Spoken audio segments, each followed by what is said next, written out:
नमस्कार, मैं अनुज कुमार। आप देख रहे हैं जनपद लाइव। इस वक्त हम झारखंड चुनावी कवरेज पे रहे हैं और झारखंड के अंदर बरही विधानसभा में जहां से बहुजन समाज पार्टी के संतोष रविदासिया जो है चुनाव लड़ रहे हैं। इस चुनाव में बहुजन समाज पार्टी यहां से कितना मजबूती से चुनाव लड़ रही है और किन मुद्दों को लेकर वो मैदान में है, इन तमाम मुद्दों को लेकर बातचीत करेंगे। क्योंकि मुख्यतः अगर देखा जाए यहाँ पर जेएमएम की सरकार रही है और भारतीय जनता पार्टी उसके सामने मजबूती से दावेदारी पेश कर रही है, वहीं बहुजन समाज पार्टी भी अपने दावेदारी पेश कर रही है। तो सीधे सीधे तौर पर हम इन प्रत्याशियों से जानेंगे और जो लोग बहुजन समाज पार्टी के समर्थन में यहाँ पर आएंगे उनसे भी बातचीत करेंगे कि इनके क्या मुद्दे हैं, क्या गरीब दलित शोषित वंचित समाज तक वो तमाम जो स्कीमें हैं वो पहुंच रही हैं या नहीं पहुंच रही हैं। ऊपर रखा झंडा ऊपर। ये बात वो कर लेंगे। हाँ? संतोष जी, क्या लग रहा है किन मुद्दों को लेकर आप चुनाव लड़ रहे हैं अभी? सर, हमारी पार्टी का मुद्दा है कि हम भारत में लोकतंत्र लाए हैं, लेकिन भारत में लोकतंत्र नहीं राजतंत्र चल रहा है। हमारे कांसीराम साहब ने कहा था, हमारे प्रेस मीडिया का भाई ने पूछा कि भाई आप पार्टी क्यों बना लिए, बोले कि भारत में जो लोकतंत्र पे स्थापित बाबा साहब किए थे, ये लोकतंत्र द्वारा पार्टी नहीं चल रही है, ये बड़े राजतंत्र के द्वारा ये चल रही है। राजतंत्र का दूसरा नाम कंपनी है। ये भारत में आज कंपनी राज कर रही है और भारत में जो जनता है, हमारे 90 करोड़, हम मोदी जी कहते हैं, भाजपा कहती है, कांग्रेस कहती है कि हम 85 करोड़ लोगों को 5 केजी चावल देके हम गर्व महसूस करते हैं भारत में। लेकिन जिस देश में बाबा साहब ने कहा लोकतंत्र हो और उस देश की अगर जनता 5 केजी चावल लेती है तो देश की 90 करोड़ जनता भारत में आज गरीब है।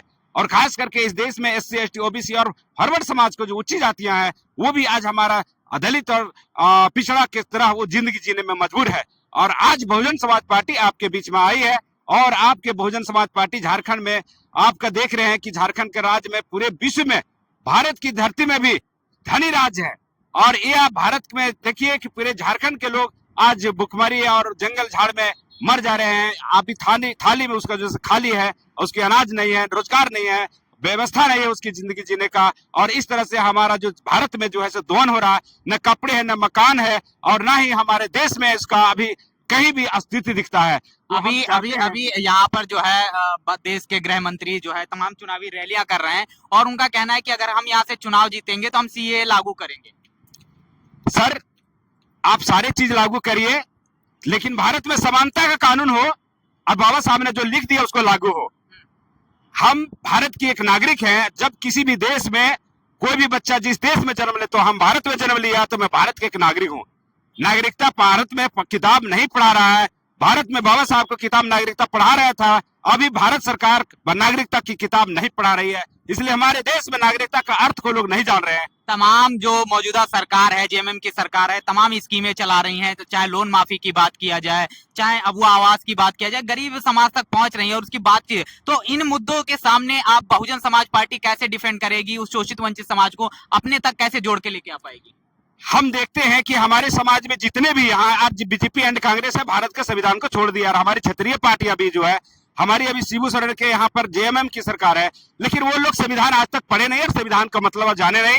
ये मुख्यमंत्री के कुर्सी पर बैठ करके ये संविधान को दोहन कर रहे हैं और ये झारखंड को बर्बाद कर रहे हैं। हमारी पार्टी अगर आती है तो हम बाबा साहब के संविधान के द्वारा हम भारत में जितने राजाओं का संपत्ति रखने का हक दिया था, उतने हम प्रजा आम गरीब जनता को, SC ST OBC को और फॉरवर्ड समाज को भी ध्यान रखने के लिए समानता दूंगा मैं। अगर वो कंपनियां 100 तला बिल्डिंग बनाती है तो हम गरीब जनता को भी, जिस तरह से बहन कुमारी मायावती 3-3 तला बिल्डिंग बना के दिया है उत्तर प्रदेश में, वैसे यहाँ भी हमारी बहन मायावती की तरह हम 4 तला 5 तला बिल्डिंग बना के झारखंड वासियों को जंगल में देंगे।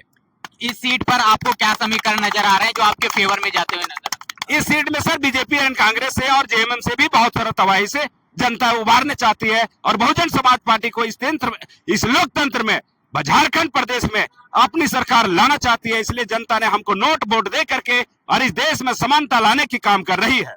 ठीक, और भी हम लोगों से बातचीत करेंगे जो यहाँ पर साथ में आए हुए हैं। क्या नाम है आपका? जी, बसंत रविदास नाम है मेरा। जी, भाई है उनका। क्या लग रहा है तमाम बड़ी बड़ी पार्टियां मैदान में है, कांग्रेस है एक बड़ी पॉलिटिकल पार्टी है, वहीं पर दूसरी तरफ देखा जाए भारतीय जनता पार्टी जिसके पास करोड़ों का फंड है, उसके सामने ये बहुजन समाज पार्टी जो अपने कार्यकर्ताओं के चंदे से पार्टी कहा जाता है चलती है। कैसे आप उस चुनाव को लड़ पा रहे हैं? जी देखिए, बहुजन समाज पार्टी पूरे दलितों, पिछड़ों, अल्पसंख्यकों की पार्टी है और इन्हीं के पैसों से ही पार्टी चल रही है।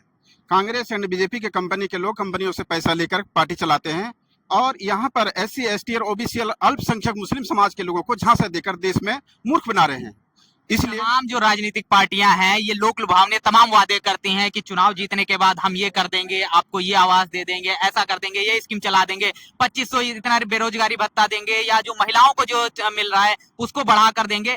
बहुजन समाज पार्टी तो इस तरीके के कोई वादे भी नहीं करते, फिर लोग कैसे आपकी तरफ आएंगे? जी सर, देखिए कांग्रेस एंड बीजेपी कि जितने भी लोग झांसे देते हैं, जिससे जितने भी वादे करते हैं पूरा नहीं करते हैं, लेकिन बसपा ही एक ऐसा, बहुजन समाज पार्टी ही एक ऐसा पार्टी है जो कहता है हम वादा नहीं बल्कि संविधान में जो अधिकार दिया हुआ हम पब्लिक तक पहुंचाने का काम करेंगे, मेरा संवैधानिक अधिकार लोगों तक हम पहुंचाएंगे।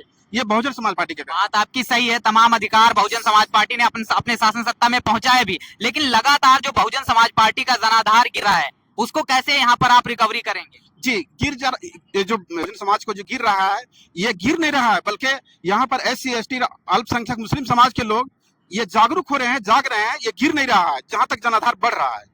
ये लेकिन एक तरफा ये कहा जाता है सत्ता में नहीं आ रहे हैं उसके मतलब नहीं है, सत्ता में अभी नहीं है उससे मतलब नहीं है, लेकिन जनाधार में कमी नहीं हुआ, बसपा उससे और कहीं मजबूत हुआ। इस सीट पर क्या लग रहा है आपको अभी? जी अभी ये सीट पर अभी कोई फैसला नहीं है, यहाँ पर बसपा आगे आएगी। बसपा जी। क्या नाम है आपका? मुकेश यादव। क्या आप चुनावी दौरे में लगातार होंगे? क्या ग्रामीण क्षेत्रों में जब आप लोगों से मिलने जाते हो किस तरीके का रिस्पांस मिलता है आपको? रिस्पॉन्स हम लोग को इतना मिल रहा है कि संतोष भैया एक बार नया चेहरा आना चाहिए। नया चेहरा आना चाहिए। जनता ने संतोष जी को स्वीकार कर लिया है कि हम तीसरे चेहरे के तौर रूप में इसको लेंगे। संतोष जी को हम लोग ठान लिए हैं, संतोष जी को हम लोग ठाने हैं। अच्छा, क्या नाम है आपका? कहाँ से आए हैं? बनारस से। क्या लग रहा है बहुजन समाज पार्टी की अगर सरकार या संतोष जी जीतते हैं तो आपको क्या फायदा होगा उससे? जरूर फायदा होगा। क्या फायदा होगा? फायदा होगा कि आगे चलाएगा, पीछे और कुछ भी करेगा, अच्छा सब तो चलाएगा। अच्छा। और नहीं चलाएगा तो फिर तो इतना करते भी ऊपर में तो कर देता है कि फिर कहता है कि आपको अपना बनाते दूसरा नहीं बनाते। तो क्या नाम है साहब? MD इस्लाम। छोड़ दी, मैं पकड़ लूंगा। MD इस्लाम, मुस्लिम समुदाय से आप संबंध रखते हैं? जी। उत्तर प्रदेश के अंदर ये कहा जाता है कि मुस्लिम समुदाय एक तरफा बिना सोचे समझे जो है ऐसी पार्टी को वोट करता है जो भारतीय जनता पार्टी को हरा रही होती है। उत्तर प्रदेश में कांग्रेस और समाजवादी पार्टी को करता है, यहाँ पर भी उसी तरीके के कुछ समीकरण नजर आए, लेकिन आप बहुजन समाज पार्टी में हैं और बहुजन समाज पार्टी को समर्थन कर रहे हैं, तो क्या लग रहा है मुस्लिम समुदाय का जो रुझान है बसपा की तरफ बढ़ रहा है?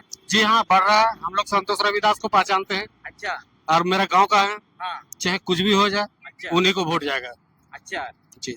एक गांव के वोट देने से थोड़े जीत जाएंगे, और गांव देंगे। अच्छा। जैसे हम हैं वैसे और कोई होगा। मुसलमान समाज में जो आपका समाज है उस समाज में किस तरीके की पैठ बसपा की अभी यहाँ इस सीट पर है? जी हमको पूरा बोलने नहीं आता है। अच्छा। लेकिन हम इतना बता देते हैं कि अगर इस जगह है और हम ऐलान कर रहे हैं तो हम भी मुस्लिम हैं, तो कोई और भी मुस्लिम होगा, वो तो सुनेंगे, वो पढ़ेंगे, वो समझेंगे, जरूर देंगे इनको।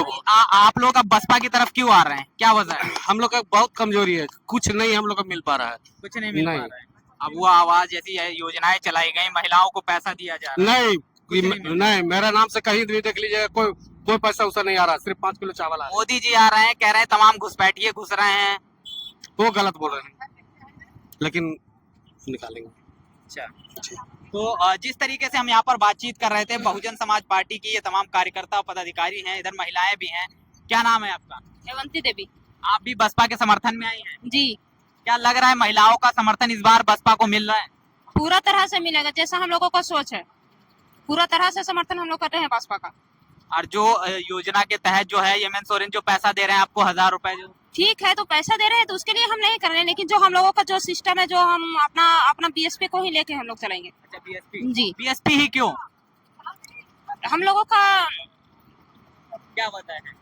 वजह अच्छी लगती है, मायावती जी अच्छी लगती है, या उनके काम को देखा है क्या? हाँ, उन लोगों का काम देखे हैं। अच्छा। जैसा जो अपना वो उत्तर प्रदेश में कई बार बनी है अपना मुख्यमंत्री, और हर कोई का जैसे किसी को जमीन हो गया, किसी का ये हो गया, और इधर का लोग जो सरकार जो हर कोई सरकार वो 1000 कोई 2100 कोई 2500 ये देने वाला काम कर रहा है। सिर्फ पैसा देता है आपको, जमीनें नहीं देते हैं? हाँ, जमीनें के जो जिसमें हम लोग गरीब लोग जिसमें कुछ भी काम करके खा सकते हैं, बिल्कुल, वो सब देना चाहिए ना। वो पैसा देके आपको क्या लोभी कर रहे हैं आप? हमको पैसा दीजिएगा, क्या जीवन भर चलेगा मेरा? वो अगर वो जमीन दे रहे हैं तो उसमें क्या है, मेरा जीवन भर वो चलेगा। इसलिए हम लोग भाजपा का समर्थन। क्या नाम? जिताएंगे। किसको जिताएंगे?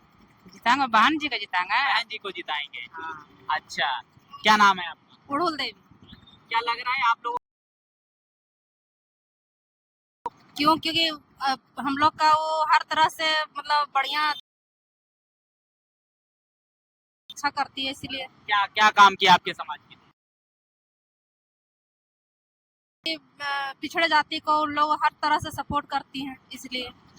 तो यहाँ पर हम बातचीत कर रहे थे और बातचीत करते हुए आपने देखा कि तमाम जो स्कीमें हैं, चाहे जो सरकार रही, वो रुपए और पैसे देने का लालच तो देती है और देती भी है, लेकिन बसपा के शासनकाल में इस शोषित वंचित समाज, गरीब समाज को जमीनें दी गई और जो प्रभाव है यहाँ पर लोगों के अंदर साफ तौर पर दिखाई दिया। इसीलिए लोगों का समर्थन जो है वो बसपा की तरफ है और इस सीट पर बसपा मजबूती से चुनाव लड़ रही है। बाकी क्या कुछ होगा वो तो चुनाव के रिजल्ट के बाद ही पता